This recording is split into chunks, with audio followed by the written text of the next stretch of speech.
Reverend James Lawson. He was a civil rights pioneer, a faith leader, an educator, a scholar, author, activist. But to the labor movement and to AFSCME, Reverend James Lawson was a friend and ally.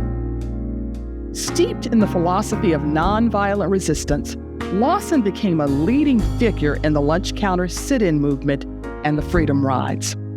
In February of 1968, he was the pastor of Centenary United Methodist Church in Memphis, when he would bring his talents as a civil rights strategist and activist to bear.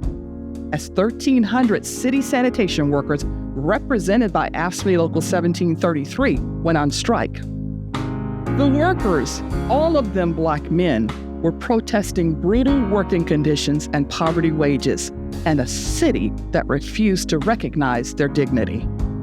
Lawson would join forces with Bill Lucey, a 34-year-old AFSCME staffer who was sent to Memphis by then-President Jerry Worth to provide support for the strikers and bring the recalcitrant mayor, Henry Loeb, to the bargaining table.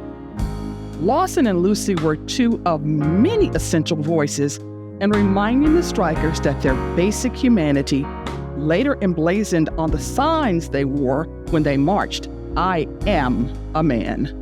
It was Reverend Lawson who persuaded his friend, Dr. Martin Luther King Jr., to lend his voice to the strikers' cause.